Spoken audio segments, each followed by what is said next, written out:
রিজিক অদ্ভুত। কখন কার কোথায় রিজিক আছে আমরা আসলে কেউ জানি না। আজকে ঠিক সেরকমই হয়েছে। আমি না চাইলেও ২ পরিবার এক জায়গায় হয়ে গিয়েছে।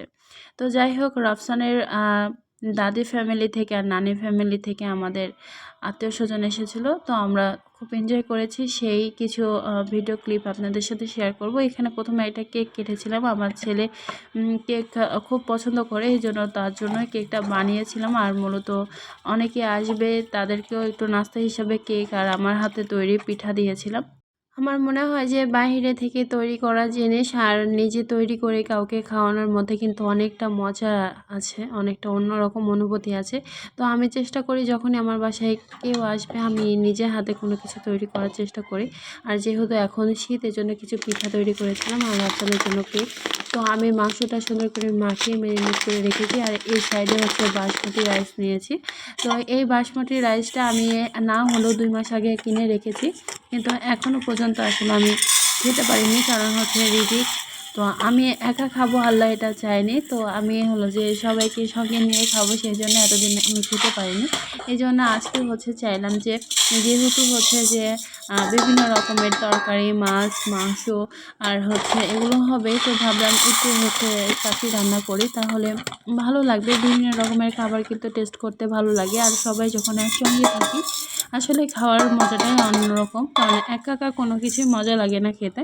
তো আমি বাসমতি রাইসটা আমি হচ্ছে যে একটা ডিশে নিয়ে নিয়েছি। তারপরে সুন্দর করে পানি দিয়ে ভিজিয়ে রেখেছিলাম ধুয়ে।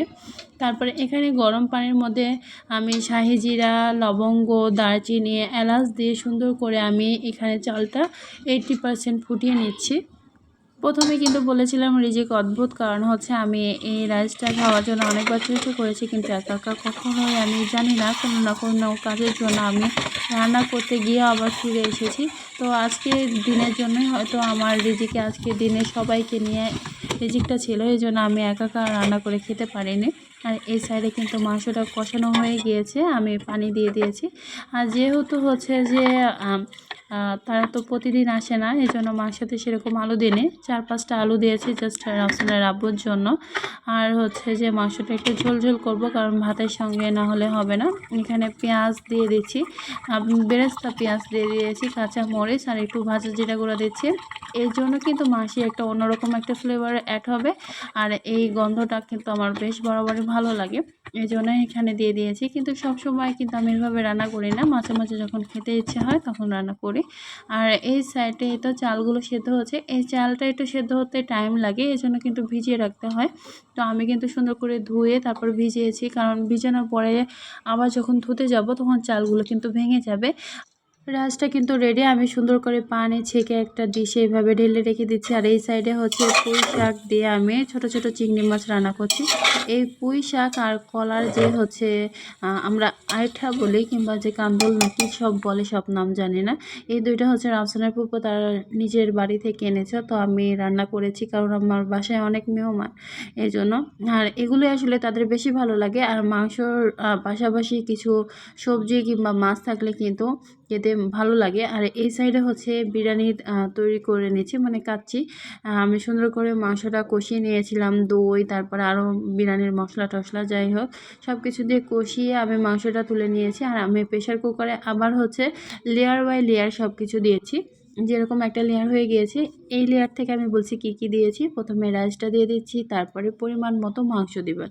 তো মাংসর পরিমাণটা আমি হচ্ছে যে খুব বেশি রাখিনি, এখানে হাফ কেজির একটু বেশি মাংস দিয়েছিলাম, কারণ এক্সট্রা করে তো আমি মাংস রান্না করেছি। তারপরে একটু পেঁয়াজ বেরেস্তা দিয়েছি, কয়েকটা কাঁচামরিচ, একটু পাউডার মিল্ক দিয়ে দিচ্ছি, দিয়ে আবার রাইস দিচ্ছি। এভাবেই হচ্ছে যে যতক্ষণ রাইস আর মাংস না ফুরায় ততক্ষণ লেয়ার বাই লেয়ার দিয়েছি। তো এটা হচ্ছে আমাদের একদম শেষ লেয়ার।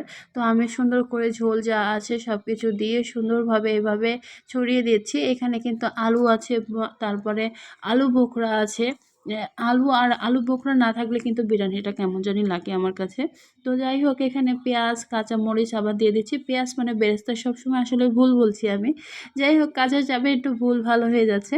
তো আবার হচ্ছে এখানে সেই লং রাইসটা দিয়ে দিলাম। আমার খুব ভালো লাগছে কারণ হচ্ছে আমরা এই বিরিয়ানিটা তৈরি করছি ৩ বোন মিলে একসঙ্গে। মানে ৩ টা শেফ একসঙ্গে কাচ্চি তৈরি করা হচ্ছে। এখন হচ্ছে কেওড়া জল দিয়ে দিয়েছি। তো বিরিয়ানি টেস্ট হতে কিন্তু বাধ্য। কারণ আমরা ৩ বোন একসঙ্গে কাজ করছি।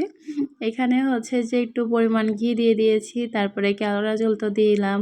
এরপরে আমি সুন্দর করে এখানে এই যে বেরেস্তা কিছু বেঁচে ছিল, বেরেস্তা দিয়ে দিলাম উপরে থেকে। আমি এখানে একটা কথা বলি, আমরা হচ্ছে যে কালারটা দেওয়ার জন্য কিন্তু বিভিন্ন জর্দা কালার, এই কালার সেই কালার ইউজ করে থাকি। তো আমি রফসানের আব্বুকে কালার আনতে বলেছি, তো অন্য একটা কালার নিয়ে এসেছে, আমার পছন্দই হয়নি। তো আমি মাঝে মাঝে কেক তৈরি করি, এই জন্য কিন্তু রেডমেনের কিছু কালার আমার কাছে আছে।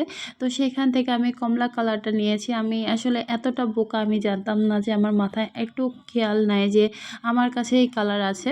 তো যাই, আমি একটা তাওয়া দিয়ে প্রেশার কুকারটা এইভাবে বসিয়ে দিয়েছি হাই হিটে। কারণ হচ্ছে যে আমি আর ময়দা দিয়ে গুলিয়ে ওইভাবে কোনো কিছু করতে যাচ্ছি না। আমার সব কিছু আসলে প্রেশার কুকারে করতে ভালো লাগে। আর প্রেশার কুকারে কিন্তু করলে কাজটা অনেকটা তাড়াতাড়ি হয়ে যায়। এমনি অনেক দেরি হয়ে গিয়েছে, সবাই ওয়েট করছে কখন সবাইকে খাবার পরিবেশন করব। আমি এই নিয়ে অনেক টেনশনে আছি।